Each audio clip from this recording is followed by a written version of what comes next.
विद्यापति कक्षा 12वीं अंतरा भाग 2। विद्यापति भक्ति काल तथा रीति काल के बीच संधि समय के कवि थे, अतः इन्हें संधि काल का कवि भी कहा गया है। इनके साहित्य में कृष्ण तथा राधा का सौंदर्य वर्णन तथा भक्ति देखने को मिलती है। इनका संपूर्ण साहित्य श्रृंगार रस के संयोग पक्ष से ओतप्रोत है। कुछ कृतियां वियोग पक्ष को भी प्रदर्शित करती है।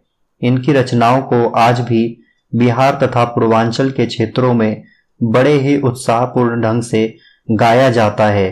किसी भी वैवाहिक तथा मांगलिक कार्यक्रम में विद्यापति के गीतों का आनंद लिया जाता है। अन्य कवियों की भांति विद्यापति के काव्य में नायक नायिका भेद नहीं था। इनका साहित्य प्रेम के वशीभूत है। विद्यापति का जीवन परिचय। जन्म को लेकर विद्वानों में मतभेद है, किंतु अधिकांश विद्वानों ने 1380 इनके जन्म का वर्ष माना है। जीवन परिचय। विद्यापति को संधि काल का कवि माना जाता है। यह बिहार के मधुबनी जिले के विपसी गांव में जन्मे थे। इनका परिवार विद्या और ज्ञान के सागर के लिए प्रसिद्ध था। यह मिथिला नरेश शिव सिंह के दरबार में राजकीय कवि थे। शिक्षा। यह बचपन से ही बहुत कुशाग्र बुद्धि के थे। यह साहित्य, संगीत, ज्योति, दर्शन, इतिहास, न्याय, भूगोल और ज्योतिष शास्त्र के विद्वान थे। इनके अलावा इन्हें कई समकालीन भाषा उपभाषा का ज्ञान था। साहित्यिक विशेषताएं। इन्हें संस्कृत, अपभ्रंश, मैथिली भाषाओं का ज्ञान था। यह आदिकाल और भक्ति काल के संधि कवि हैं। इन्होंने राधा कृष्ण के प्रेम को आधार बनाकर अलौकिक प्रेम की अभिव्यक्ति दी है। इनकी कीर्तिलता और कीर्ति पताका दरबारी संस्कृति और संस्कार परंपरा के रूप में देखने को मिलती है। पदावली के पद में भक्ति और श्रृंगार है और यह पद इनकी प्रसिद्धि का आधार है। आज भी तीज त्योहार पर इनके यह पद गाए जाते हैं। भाषा शैली। मैथिली, अपभ्रंश और संस्कृत भाषा का प्रयोग किया गया है। अनुप्रास, रूपक, उपमा, उत्प्रेक्षा, अतिशयोक्ति, अलंकार का प्रयोग देखने को मिलता है। मुहावरेदार भाषा का प्रयोग किया है। मैथिली क्षेत्र के लोक व्यवहार और सांस्कृतिक अनुष्ठानों के पदों का प्रयोग किया है। इनकी मृत्यु 1460 मानी जाती है। विद्यापति पाठ का परिचय। इस पाठ में राधा की विरह वेदना का वर्णन है। कृष्ण द्वारा राधा को छोड़कर मथुरा जा बसने पर एक बार उनसे गोकुल मिलने नहीं आए। राधा उनके वियोग में व्याकुल है। उनसे अब कृष्ण के बिना रहा नहीं जाता। उनकी विरह व्यथा को अलग अलग पद के द्वारा वर्णन किया गया है। निम्नलिखित पद सप्रसंग व्याख्या सहित। सखी है कि पूछसी, लाखे न मिलल एक। प्रसंग कवि विद्यापति, कविता विद्यापति की पदावली। संदर्भ। इस पद में नायिका अपने प्रियतम को जन्म जन्म से देखकर भी तृप्त न होने की बात अपने सखी को बताते हुए नायक के प्रति अपने अनन्य प्रेम को व्यक्त करती है। व्याख्या। नायिका और नायक एक दूसरे से लंबे समय से प्रेम करते हैं। नायिका और नायक के इस प्रेम को इसकी सखी भी जानती है। अपनी इस उत्सुकता वश वह नायिका से इसका अनुभव पूछती है। तब नायिका अपने प्रेम का वर्णन करते हुए कहती है, हे सखी, मुझसे मेरे प्रेम के अनुभव के बारे में क्या पूछती है? अर्थात मैं इसके आनंद और स्वरूप का वर्णन नहीं कर सकती। प्रेम तो क्षण क्षण रूप बदलने वाला होता है, इसलिए यह अवर्णनीय है। मैं जन्म भर प्रिय का रूप निहारती रहूं, किंतु मेरी आंखें तृप्त नहीं हुई।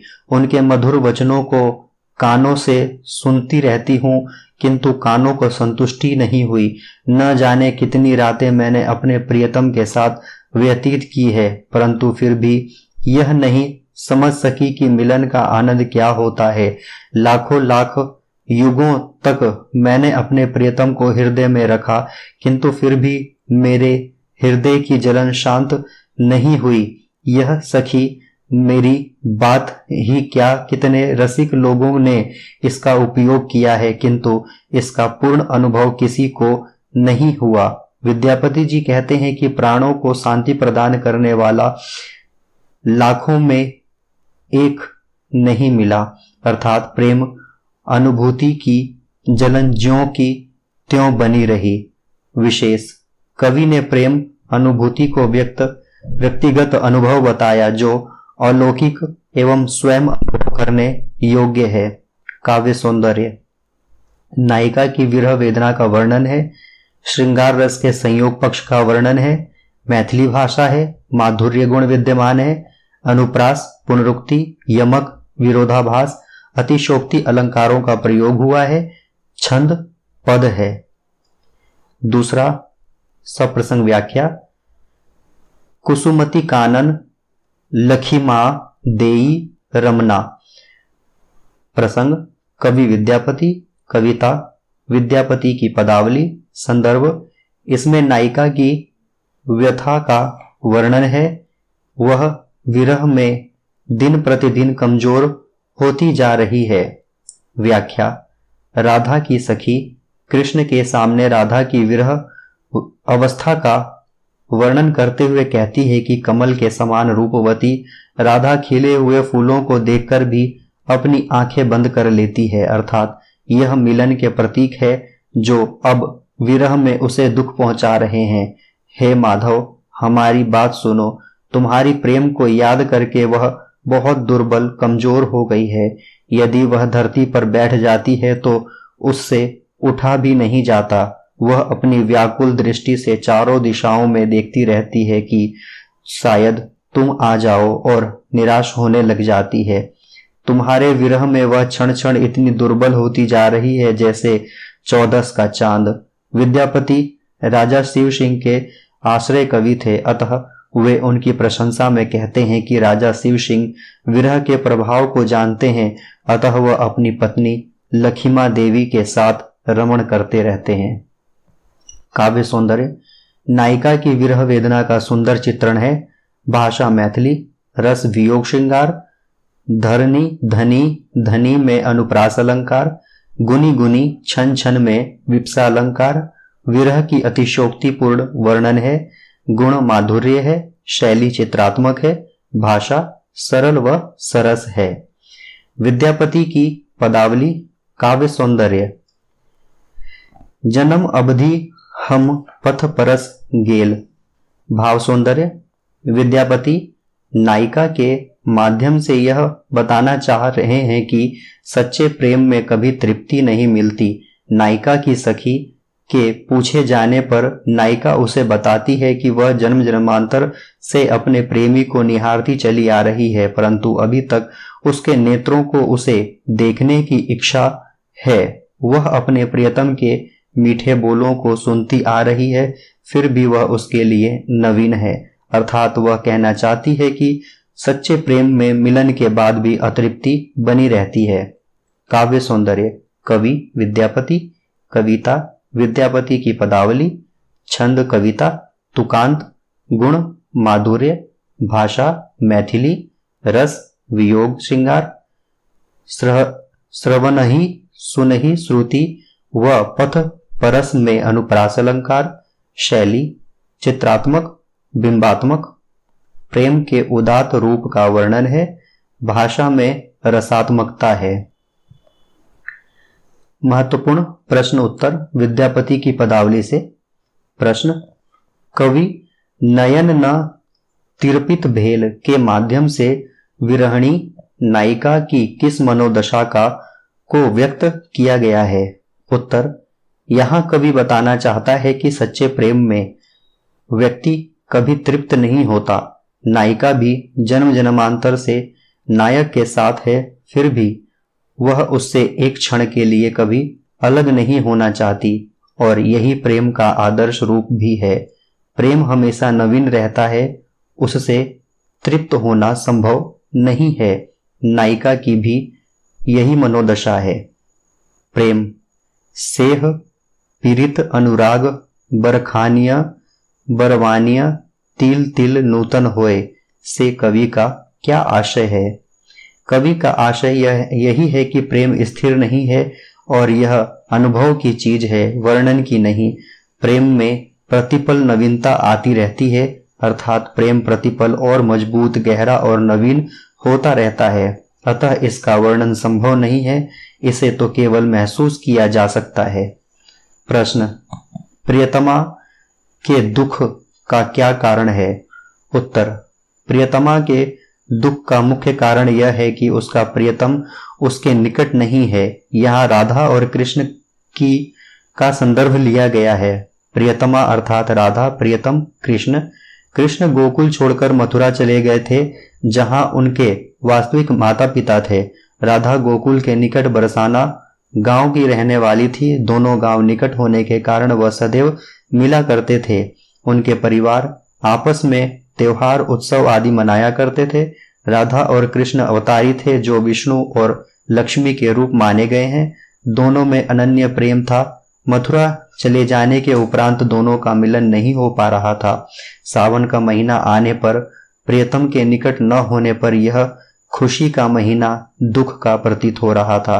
प्रियतमा के दुख का यही मूल कारण था। प्रश्न, नायिका के प्राण तृप्त न हो पाने का कारण अपने शब्दों में लिखिए। उत्तर, वैसे तो राधा कृष्ण का प्रेम संबंध जन्म जन्मांतर का है, किंतु अवतारी पुरुष होने के नाते वह पृथ्वी पर एक सामान्य पुरुष की भांति जीवन यापन कर रहे थे।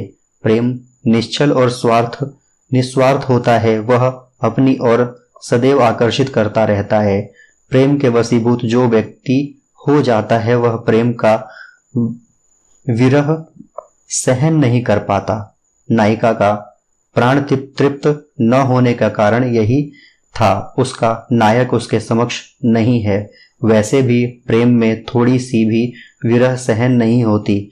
नायक कुछ समय के लिए भी दूर चला जाए तो विरहाग्नि जलाकर भस्म करने को आतुर रहती है। नायिका सदैव अपने स्वामी, अपने नायक को अपने नयन के निकट देखना चाहती है। उसके मीठे मीठे शब्दों को अपने कानों में स्पर्श करना चाहती है, जिसके कारण उसकी अतृप्ति सदैव बनी रहती है। प्रश्न, कोयल और भौरों के कलरव का नायिका पर क्या प्रभाव पड़ता है? उत्तर, किसी भी परेशान और निराशा में डूबे हुए व्यक्ति को कोई खुशी की बात नहीं भाती।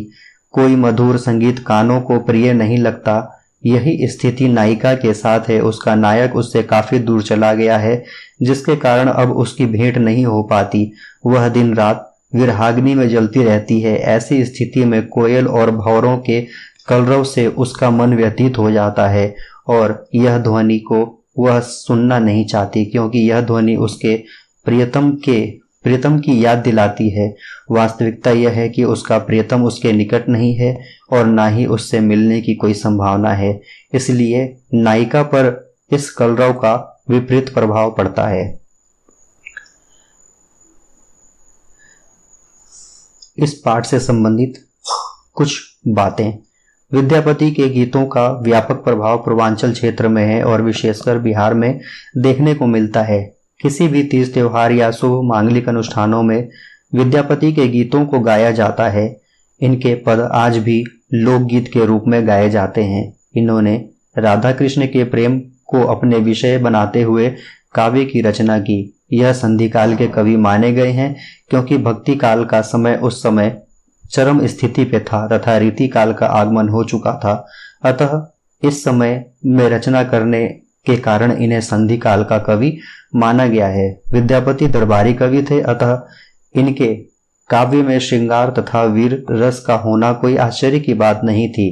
रीति काल में कवियों ने अपने राजा तथा आश्रयदाताओं को प्रसन्न करने के लिए उनके वीरता तथा भक्त वत्सल आदि रूप में चित्रित किया है, जबकि विद्यापति उन कवियों से भिन्न है। इन्हें रीति मुक्त कवि कहना उचित होगा। रीति मुक्त कवि वह होते हैं जो चली आ रही परिपाटी से मुक्त होते हैं, अर्थात रीति काल में जो कवियों की लेखन शैली थी उससे भिन्न अपनी लेखन शैली को रखा।